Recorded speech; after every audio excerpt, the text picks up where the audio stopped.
तसं स्थानिक स्वराज्य संस्थेच्या निवडणुका अवघ्या काही दिवसावरती येऊन ठेपल्या आहेत.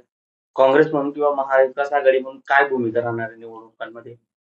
अ, हे तेवढंच खरं आहे, की सुप्रीम कोर्टचा निकाल लागल्यानंतर आता आम्हाला हे पण पाहावं लागेल, की रोटेशनमध्ये एसीची सीट कुठे जाते, काय होणार आहे ते मार्ग नाहीये. परंतु निश्चितपणे सुप्रीम कोर्टाचा निकाल लागल्यानंतर आणि दिवाळीच्या जवळपास सगळ्या निवडणुका होतील.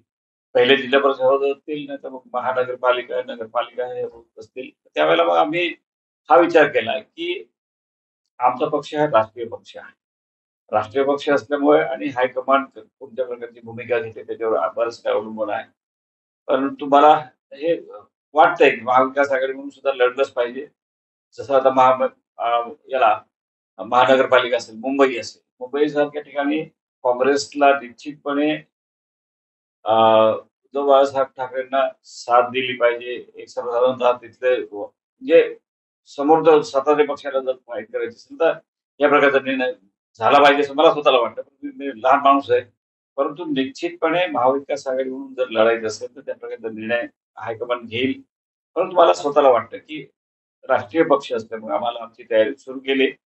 जिल्ह्यात तर आपल्याला आपलीच तयारी करावी लागेल म्हणून आम्ही तयारीला लागलोय. आता लग्नसराई असल्यामुळे जरा थोडंसं फिरणं होतंय. पण त्यानिमित्ताने तोही विषय होतोय आणि पावसाळ्यात तर निश्चितपणे आमची तयारी ही मोठ्या प्रमाणात करावी लागेल.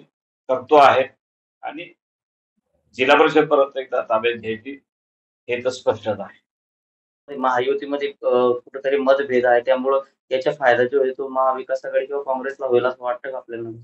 निश्चितपणे आम्ही घेणार आणि महाविकास आघाडीची सत्ता जिल्हा परिषदेला बसली पाहिजे. कारण केंद्रात आमच्या सरकारने, राज्यात सरकारने इथलं मिनी मंत्रालय सारखं आहे. ते लोकांचे लहान, गरीब लोकांचे, लहान लोकांचे कामं करण्यासाठी जिल्हा परिषद ताब्यात घेणं हे गरजेचं आहे आणि निश्चितपणे आम्ही ते घेण्यासाठी वाटेल ते प्रयत्न करू.